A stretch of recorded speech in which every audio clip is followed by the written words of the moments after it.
collection of data.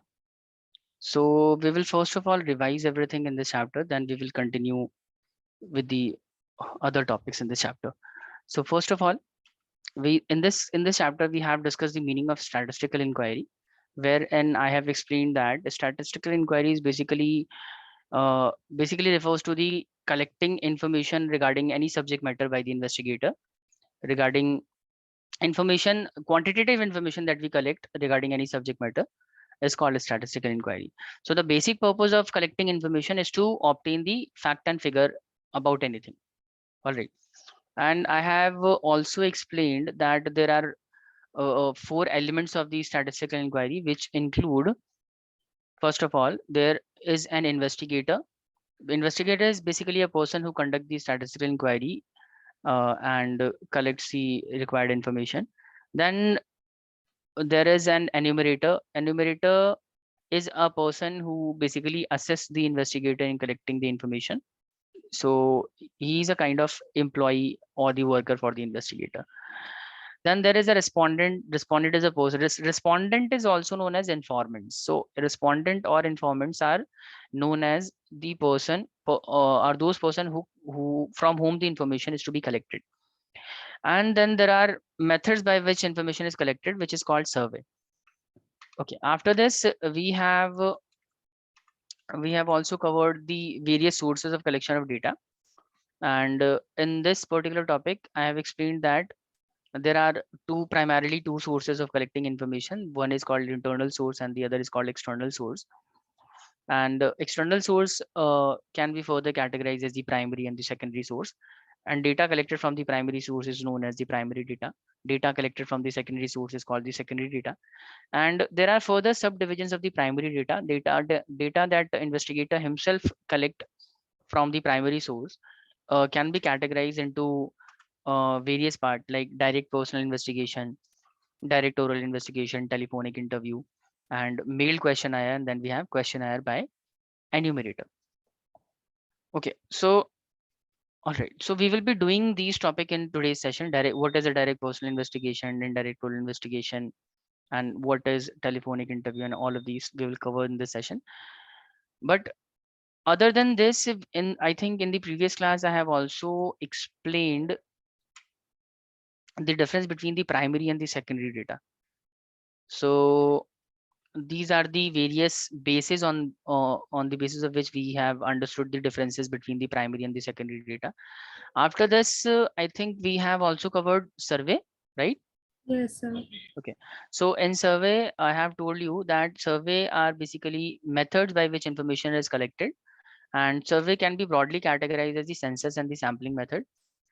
In case of census method, what do? We basically collect the information by uh, uh, we basically collect information from each and every item of the population. All right. And after this, we have also understood the various merits and demerits of the census method. And then we have also completed sampling method. All right. So just in this chapter, first of all, I think in the previous class, we haven't differentiated between the census and the sampling. So had we covered this topic, difference between the census and sampling method, guys? No, sir. No. Yes, sir. Okay. So let's continue from this point. So first of all, we will differentiate between the census and the sampling method. So these are the various points on the basis of which census and sampling can be differentiated. First is the accuracy and reliability. So Samisha, can you tell me how census method and sampling method can be differentiated on the basis of accuracy and reliability? So census method will have more accuracy because we go to each and every individual. So Mhm. personally, so I Correct. feel it will have more. Correct. So census method is more accurate and more reliable because first of all, it is more reliable because we are checking each and every item of the population. We are not leaving any item. We are collecting the information from each and every item of the population. Therefore, it eventually the data collected from this method is more accurate and more reliable as compared to the sampling method wherein we are checking only few items. All right. Next, we have on the basis of time, we can also differentiate this. Arisha, can you differentiate between census and sampling on the basis of time? Arisha is there. Yes. Arisha. Arisha, can you differentiate between census and sampling on the basis of time? So census method takes more time than sampling method, Correct. and yeah, more.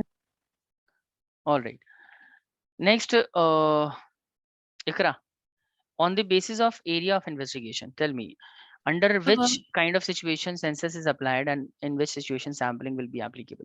If the area of investigation is large, we apply sampling method, whereas if the area of investigation is small, we use census method. Perfect. Very good. Okay, Peer, nature of item. How census method and sampling method it is different on the basis of nature of item? Any idea? When census method is applied, when the population size contains the heterogeneous item or the homogeneous item, you have to answer this only.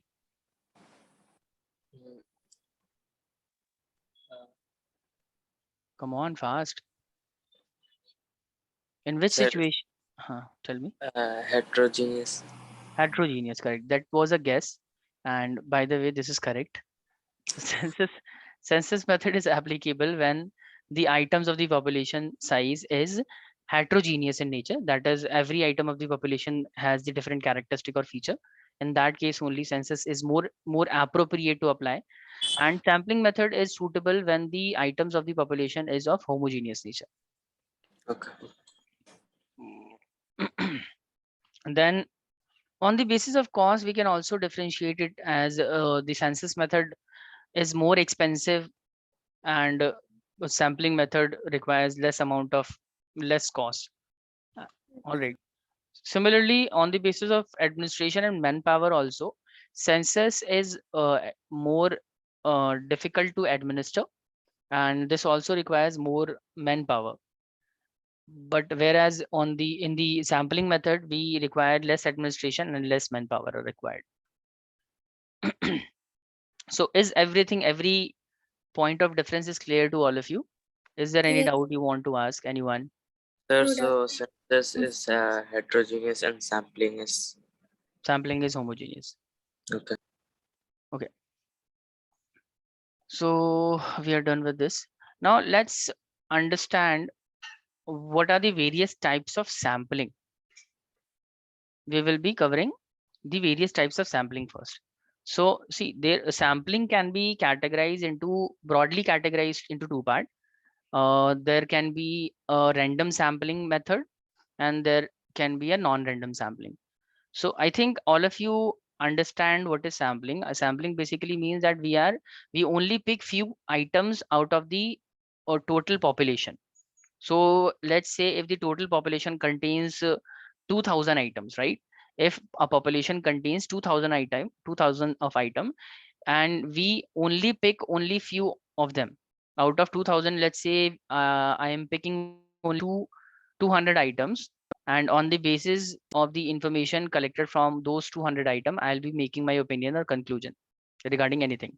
So that is called I'm applying the sampling method. Now sampling method is broadly categorized into various parts. There can be random sampling and there can be a non-random sampling. So first of all, we will discuss only about the random sampling. So random sampling is further divided into two parts: simple random and the restricted sampling. Simple random sampling and restricted random sampling. And restricted random sampling has been further categorized as stratified and systematic and the cluster sampling. So we will discuss each and every type of sampling one by one. So let's start with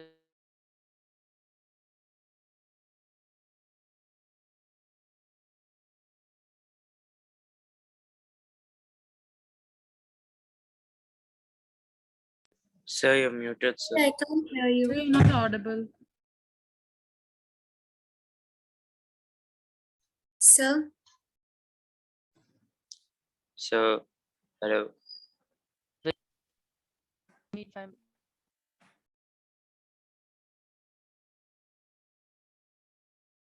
So you're not audible.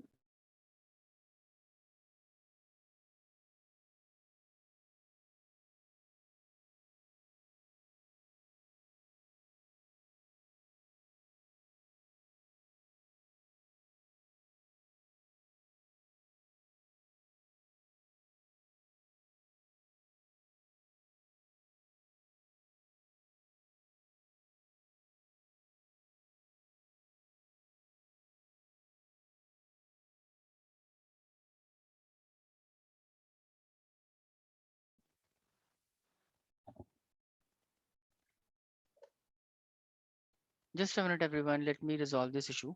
I think there is some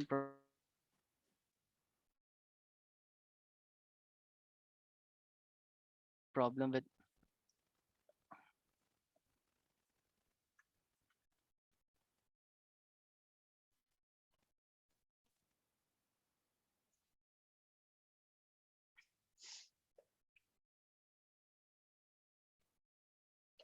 Hello, everyone. Am I audible now? Yes, sir. yes, Okay. I think there is some problem with my mic today. So therefore, there is arising this kind of problem. Just let me resolve this problem. Just a minute.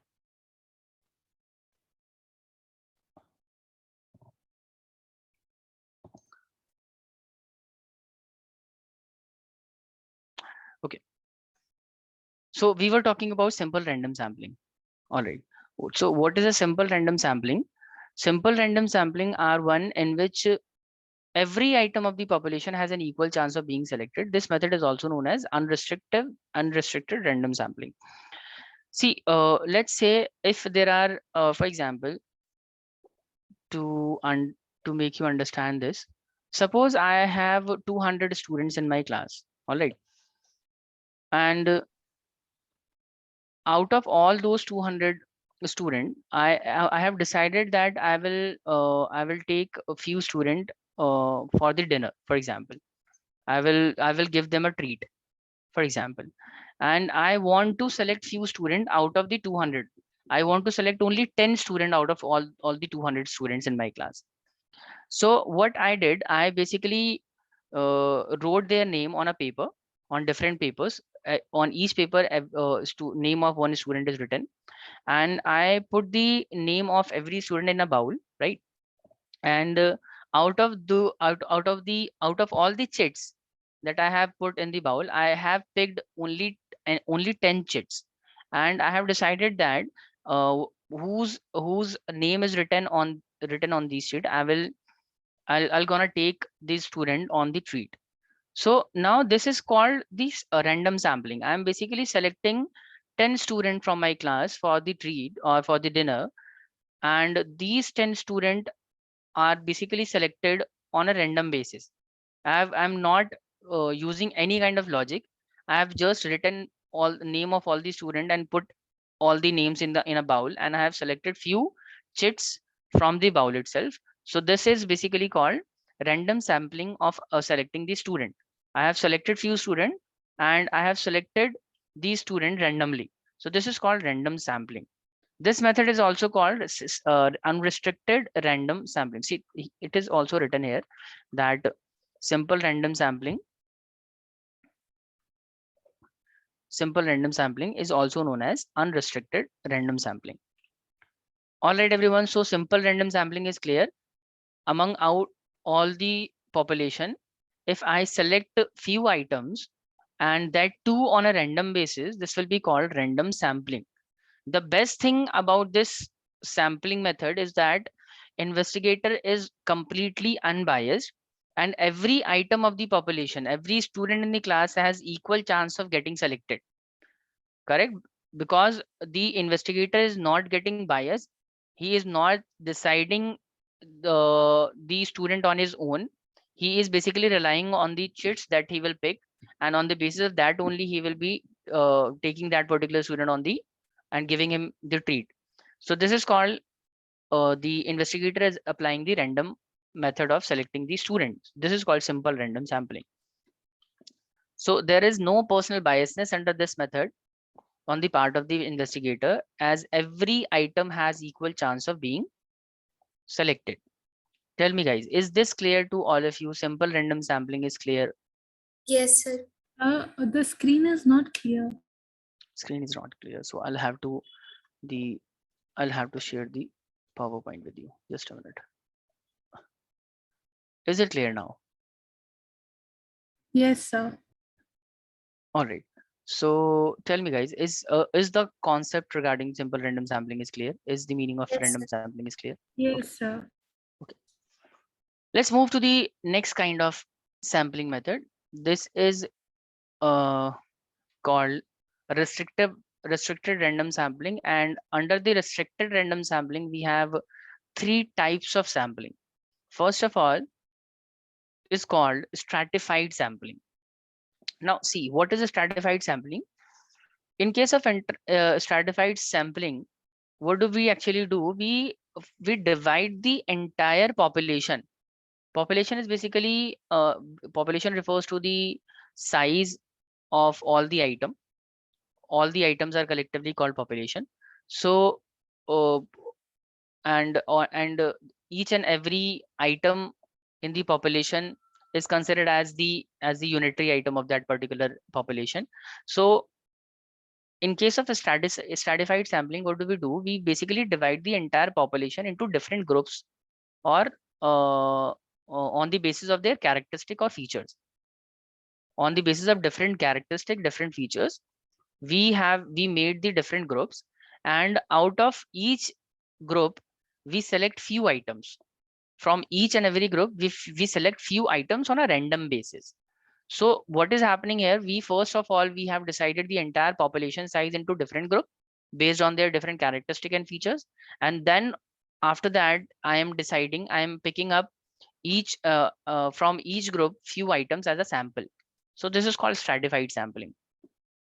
We can understand this through an example. Suppose like the example I was just giving, that let's say there are 200 students in my class, and I have decided that I will be taking my student on a dinner, or will be giving a treat to my student.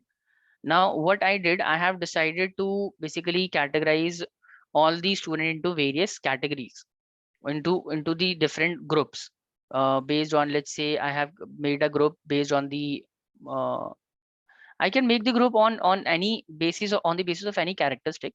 Let's say I have decided that I will categorize the population based on the gender. So girls will be divided into one section, one group, and the boys will be categorized into the different group. All right. And after categorizing the entire population on the basis of gender, gender is one of the characteristics of the population size, correct? So I have basically categorized the entire population on the basis of gender. And after categorizing the entire population on the basis of gender, I am picking few students from each group, 5 students from the group of girls and the 5 from the group of boys. So this is what we call stratified sampling. Strata is basically making group is called strata.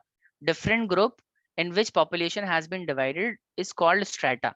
And when we pick items from every group, every strata, when few items are selected from every group, this is called stratified sampling. Like for example, I asked Arisha to suggest me which phone available in the market is the best phone, right?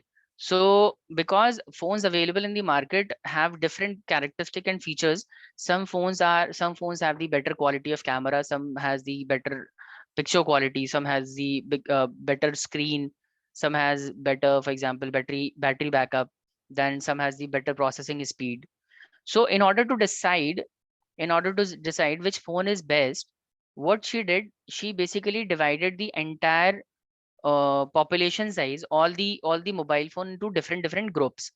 She kept all those phones which have better camera in one group, let's say in the group of A group, and she also categorized phones on the basis of processor. So all those phone which have a good processing speed, she put all those phone in the group B. Then Then she have also made a group based on the battery backup. So every phone that has a good battery backup, she made a group for those phones, which is called group C. Now to suggest which phone is better, she's doing what? She is picking up few phones from each of the group. She says that's a from this group, from the group of A, this phone has the best camera. From the group of B, this phone has the best processing speed, and from group C, this phone has the best battery backup. So basically, in case of stratified sampling, what do? We basically divide the entire population size into different strata, different groups, and after categorizing the data into groups, we pick few items from each of the group, and this is what we call stratified sampling. All right. So basic purpose of this method is what? Purpose is to ensure that heterogeneous characteristic of the population is adequately represented in the sampling. I basically, being an investigator, I want to ensure that whatever the population, whatever the sampling I am selecting, whatever the samples I am selecting, those sample must reflect the heterogeneous characteristic of the population. So to ensure that, I have divided the entire population into different characteristics. For example, to ensure that I will select 10 student of my class randomly, and those will be given the treat from my side. So just to avoid that all the boys might not get selected, I have divided the entire group into girls and in the category of girls and boys, just to ensure that few students are selected from the girls group and few are selected from the boys group, just to avoid the impartiality. Is it clear to everyone how stratified sampling work? Arisha, Samiksha, and everyone else. Yes, sir. Okay, all right. So in case of restricted random sampling, we have done the one type, stratified sampling. There are two more. So second is systematic sampling. In case of systematic sampling, in case of systematic sampling, what happens is that investigator basically organize all the population size in a sequence, right? First of all, he organize all the population size in a particular order, either ascending, descending, or in any way. He basically organizes data, and then he decide that he will pick nth item from the list. All right.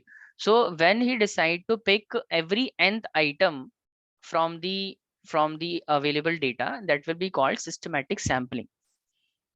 For example, let's understand this through an example. Just a moment. Let me show you my screen.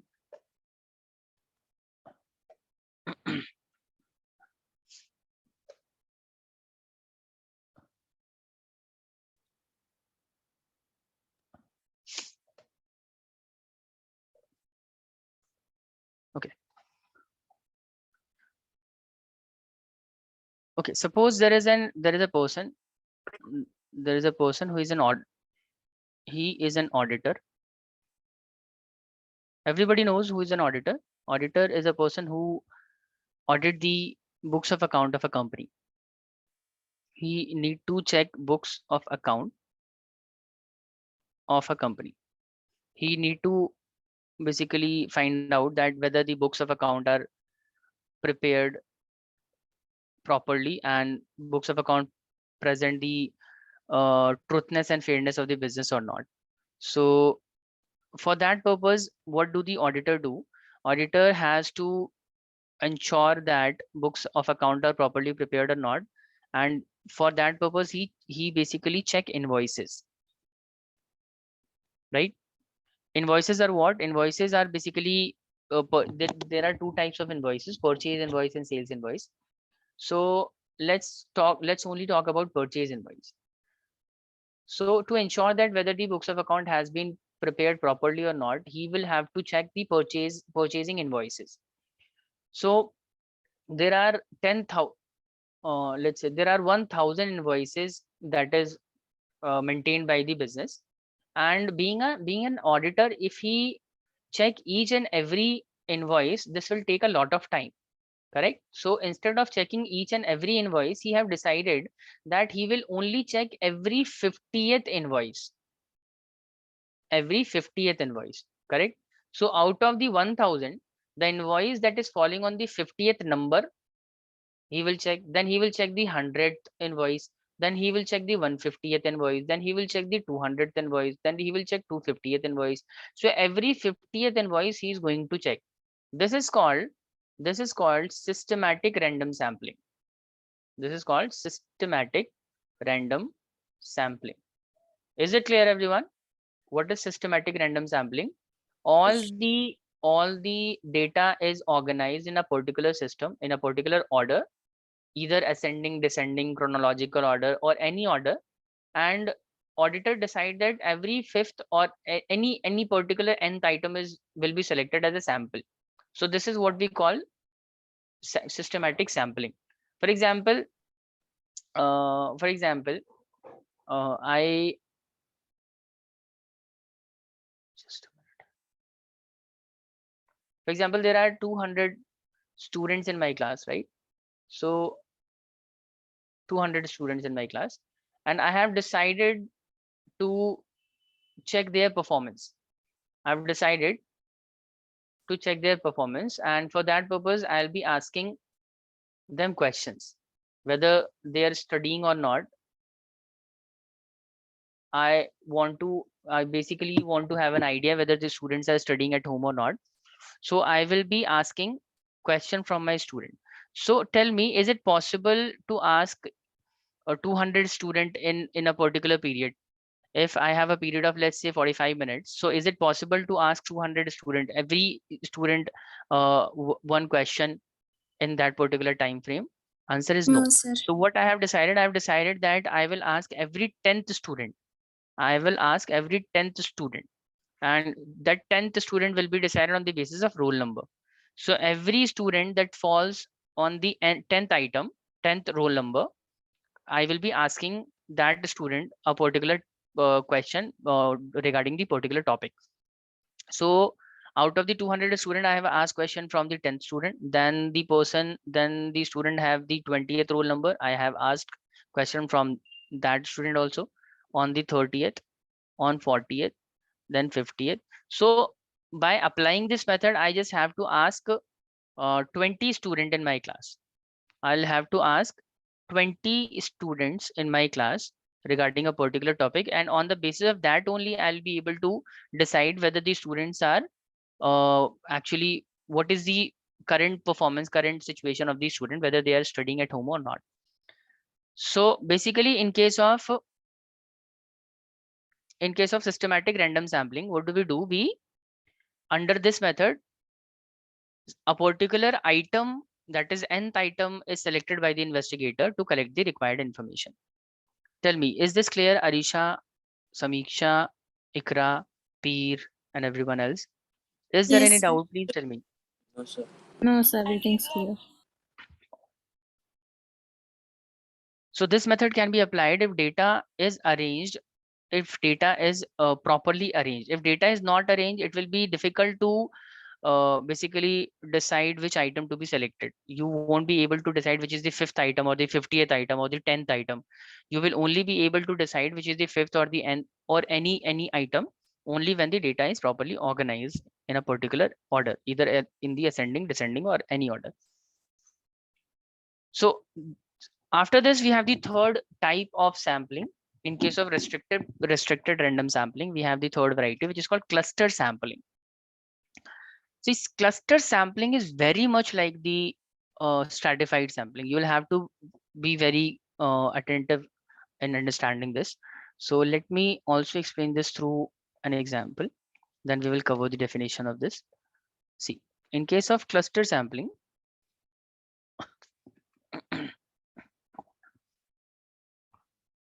it is similar to the stratified sampling. Like in the stratified sampling, what do we used to do? Basically, we divide the entire population size into different groups. So population size is basically divided into groups. So let's say this is our population size. And just a minute. So this population size is being divided into different groups. This population contain, let's say 2000 items are there in the population size. We are dividing the population size into different groups. So group A, this contain, group A contain, let's say 100 items. And out of the total population, group B is made, and group B also contain 100 items, correct? So total population has been divided into different groups. Let's say there are 5 groups made out of the total population size: group C, group D, 100, and there is one more group, group E. All right, group E. So until this point, this is exactly similar to the stratified sampling, right? In case of stratified sampling also, we were dividing the entire population size into different groups. All right, but in case of stratified sampling, what do we actually do? We pick item from each group as a sample. We pick few item from group A, we pick few item from group B, group C, group D, and group E as a sample. And if we are doing that, that is called stratified sampling. But in case of cluster sampling, what do? We first of all divide the entire population into different groups, and we pick the complete group, one of the group as the sample size. We pick out of all the groups, we pick one complete group as a sample. So if you, instead of selecting few items from each group, if you have selected entire group as a sample, this is called cluster sampling. You have basically selected a particular cluster of items. So therefore it is called cluster sampling. Tell me guys, is this clear? And is this clear that how it is different from the stratified sampling? Tell me everyone, am I audible? No? Samiksha, Arisha, Ikra, please Yes. see. Is Yes, sir. the cluster sampling is clear to all of you? Yes, sir. Yes, sir. And Ikra? Ikra, is there any doubt? So there is no doubt. Am I audible? All right.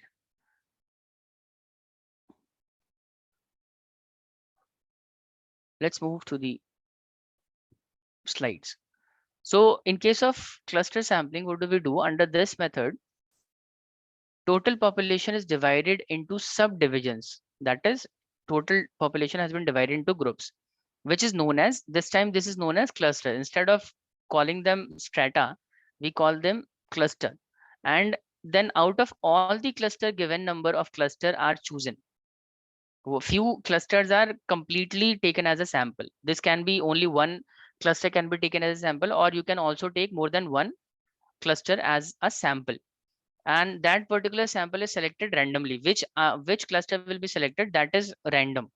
You can select any. There is no logical reasoning behind selecting the samples. You will just categorize the entire population size into different clusters, and then you will pick any cluster as a sample. Okay. Next, now let's move to the non-random sampling. So we have completed this part. See, we have completed this portion. We have understood the simple random sampling, wherein we select each and every item of the population of the population size on a random basis. That is, every item has the equal chance of getting selected. Then we have the restricted sampling. And in case of restricted sampling, first of all, we discuss the stratified sampling, where we divide the entire population size into groups, strata, and from each strata we pick few items as a sample. Then in case of systematic sampling, we first of all we organize the entire data, and we decide to pick nth number of item as a sample. So this is the systematic sampling. And in case of cluster sampling, what do? We divide the entire population size on the basis of cluster in the basically in the different groups, and then we select one or two groups as a sample. So entire cluster is selected in this case as a sample. All right, so we are done with this. Now we will move to the non-random sampling. And in case of non-random sampling, we will be, first of all, we will be discussing about the judgment sampling. So let's discuss this. Judgment sampling, as the name suggests itself, that under this method, the choice of item depends upon exclusively on the judgment of the investigator. See, first of all, you have to understand that this method is not, under this method, we are not selecting any item on a random basis, right? So for under this category, there is a first method, this is called judgment sampling. What happens in this, that basically investigators select one of the item from the population, or few item from the population as the sample, and he decide those item deliberately. He intentionally pick those item as a sample. All right, so whenever when a particular item from the population size is selected as a item, and that too on with the intention of the investigator have exclusively decided to pick a particular item as a sample, then it will be called judgment sampling. For example, just like the example that I was actually giving you, that out of 200 student, I have decided that I will take few student on I will take the few student on dinner. I will give few student treat. All right, so and I have decided, I have on my own, I have decided to select few student on the basis of my personal judgment or experience or anything. I have decided to uh, take peer on, for example, out of all the student, I've decided that I will take peer on basically for the dinner, or only peer, I'll be giving treat to the peer only, or for example to Steve only or Samiksha only. So in this case, I'm applying a judgment sampling. Out of all the student, I've decided to pick only few student, and those students are uh, deliberately chosen by the investigator. So in case of judgment sampling, investigator himself decide which item to be picked as a sample. So there is no random sampling this time. So this selection under the selection under this method is deliberate, and it can be biased, right? It can be biased. Do all of you agree with this point? Judgment sampling can be Yes, sir, biased. it If can be I Yes, biased. decide, sir. correct. So if I decide to pick only certain item as a sample, so this clearly shows that I am biased to the other item, towards the other items. Okay, let's move to the next slide. The chance of inclusion of some item in the right. In case of judgment sampling, just like the simple random sampling, in case of simple random sampling, I have told you that every item has the equal chance of being selected as a sample, right? But in case of purposive sampling, that is sorry, judgment sampling, in case of judgment sampling, because I am selecting the few item as a sample, so only those item have the greater chance of being selected, which I think is better for making a particular kind of conclusion or opinion. So this, because I am selecting the items, therefore this entire system of collecting the sample is biased, and the chance of inclusion of some item in the sample is very high, while that of the other is very low. Some items, yes, Ikra, just a minute. So the chance of inclusion of some item in the sample is very high, while that of the other is very low. Correct? See, so this is the last slide. Just a minute. Take the screenshot.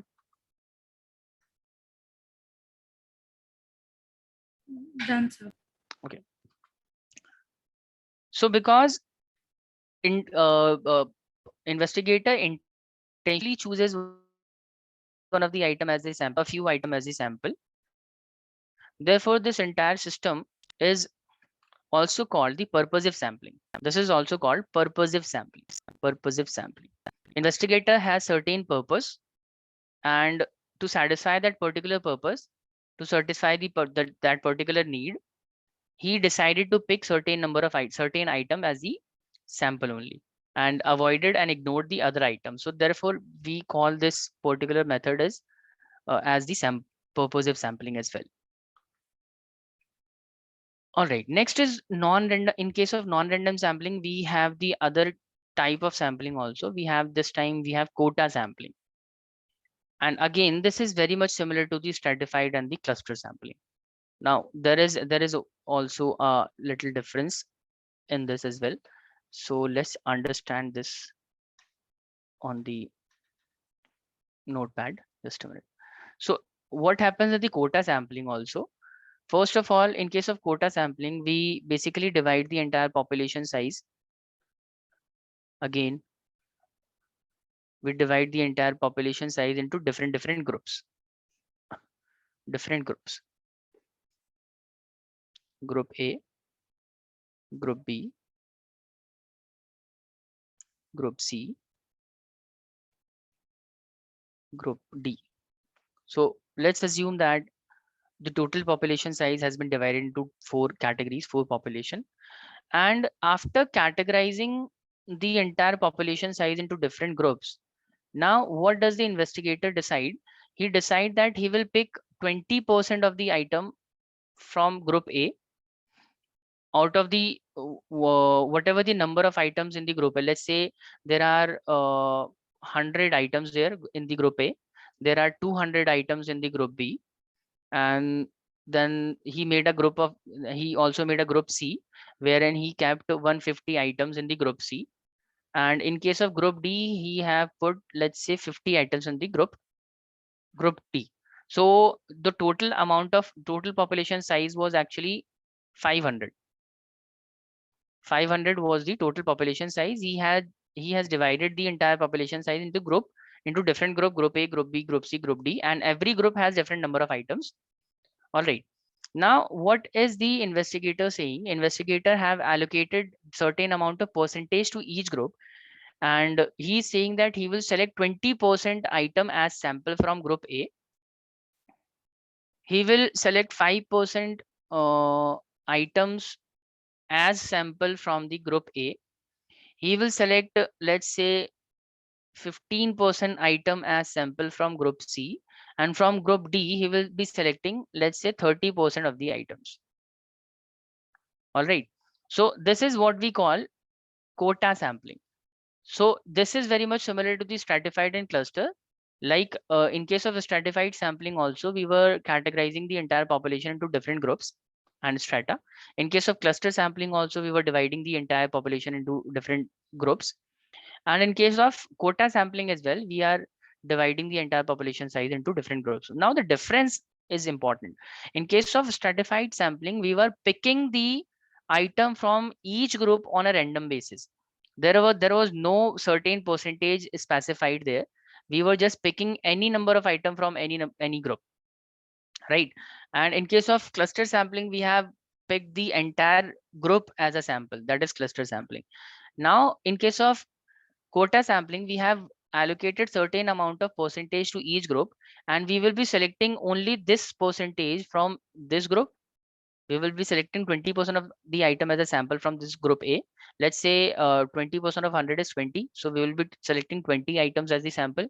From group B, we will be selecting 10 items as a sample, right? And 15% of 150 is 225. So 22.5 items as the sample, and from group D, we will be selecting 30%. That means 15 item I will be considering it as the from group D as sample. So this is the basic difference among all these methods. Tell me, guys, is this clear to all of you? Under quota sampling, what do we do? Under this method, items of the population are subdivided into groups, and then a certain percentage is fixed, and accordingly item from each group are selected as sample. Is this clear, Ikra, Samiksha, Arisha, Peer? Samiksha is not here. Okay. Yes, sir. All right. Sir, so after taking the percentage and then you don't pick a specific one? No, we do not pick the specific one, which according to the percentage item will be selected. So we just allocate the certain amount of percentage to each group, and then according to that particular percentage, items will be selected. So any item can be selected in that case, From all of them. all of them. Okay. Okay, now in case of non-random sampling, we have the last variety. We have the last type of sampling method, that is called convenience sampling. So this one is very easy. Under this method, while selecting the sample, investigator gives the special attention to his convenience. So whatever, for example, you can say that, let's cover this through a small example. Just a minute.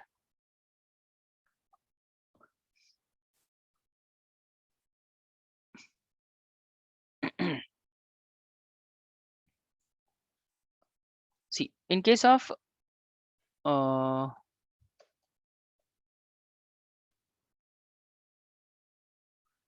yes, in case of convenience sampling,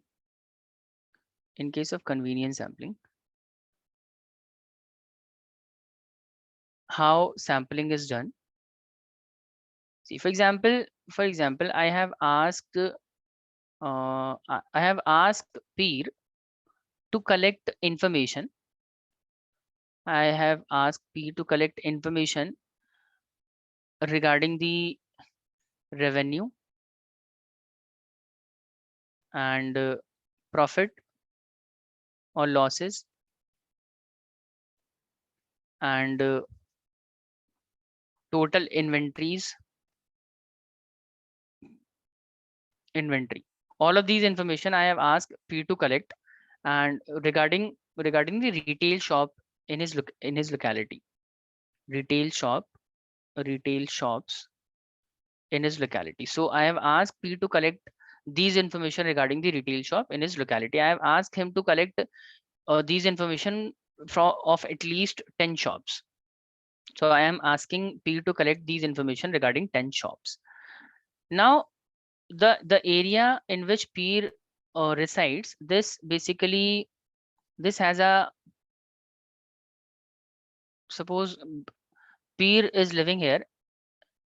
Peer lives just at the middle of his locality, and so here Peer is located. Now the retail shop are all around his locality. So some few retail shops are here. Just a minute. Few retail shops are just nearby his house, and few are far from his house. So there are numerous numbers. Let's say there are, for example, there are 60 shops in his locality. Few are closer to his house and few are away from his house. So in order to collect all these information regarding the 10 retail shop, what does the P do? P basically goes to the shops that are actually nearby to his house. So he avoided this shop. He do not went to this retail shop. He do not went to this retail shop. He just decided that because he just required to collect information regarding 10 shops. So he have decided that he will go to this shop, this shop, this shop, this shop, and this shop. So all those shops which are just nearby to his home. Correct. So this is what Peer is basically doing. Peer is applying the convenience method of sampling. Instead of making an effort and visiting the shop that are far away from his home, he have decided that he will only inquire regarding all of these information to the retail shop which are just located nearby his home. Correct. So what method of sampling he is doing? He is basically doing convenience sampling. Investigator, Peer is, in this case, Peer is investigator, and at the time of collecting the information, investigator is giving more preference to his convenience. He is saying that why should I travel to these shops which are far away from my home? Instead of going to these shops, let's just collect these information from the shops that are just nearby my home. So this is called, he is doing the convenience sampling. Tell me, is this clear, all of you? Yes, sir. Convenience sampling is clear to all of you. Yes, sir. Arisha and Ikra. Arisha and Arisha and Ikra, is it clear to both of you as well? Yes, sir. Okay. Yes, All right, guys. So after this, we have the statistical error and what are the different types of statistical error. We'll have to study these topics. So for this class, we will be restricting our discussion from till this point only. We will be continuing from this point in the next class. So let's just revise everything that we have discussed in today's session. I have told you the differences between the census and sampling first of all, and there are 6 point of differences where I have explained the difference between the census and sampling. I hope everything must be clear to you. And other than this, we have discussed the various types of sampling. So in case of sampling, we have random and the non-random sampling. In case of random sampling, there are 2 types of random sampling, simple and the restricted one. In case of simple, we just randomly select any item from the population size. In case of restricted sampling, we have further divided the entire sampling into 3 parts: stratified, systematic, and cluster. And in case of stratified, we divide the entire population size into the different groups. In case of systematic, we basically pick nth number of item from the population size as a sample. In case of cluster, we divide the population size into different groups and then pick few group as a sample. That is called cluster sampling. Then we move to the non-random sampling part. In case of non-random sampling, we have the judgment sampling, convenience sampling, and the quota sampling. In case of judgment sampling, I have told you that in case of judgment sampling, personal judgment and the biasness of the investigator is involved while selecting the any item as the sample, and this is also called the purposive sampling. Then we have the convenient sampling. This method basically focuses on the convenience of the investigator. So in whatever sampling investigator feel his convenience, he select only those items as a sample. And in case of quota sampling, we divide the entire population size into different group and we allocate certain amount of percentage to each group, and according to the percentage, few number of items are selected as a sample. So that is all for this session, guys. I hope everything is clear. If there is any doubt and any problem, you can ask me now before ending this session. So Samiksha, Ikra, or anyone else, you Sir, guys it's have any? clear. All Clear. right. So thank you guys for attending this session. Arisha and Ikra, you both of you will leave this session and other will continue this session. We will be continuing the accounts part after a break of 5 minutes. So Arisha and Ikra can leave this session now. thank you All so right, much. sir. Thank you so much, sir. Have a good day. Thank you so much. All right, guys, we will take a break of 5 minutes and we will continue with our accounts part. All right, Yes, sir. Samiksha, Steve, and Beer. Okay. Yes, sir. Okay, all right.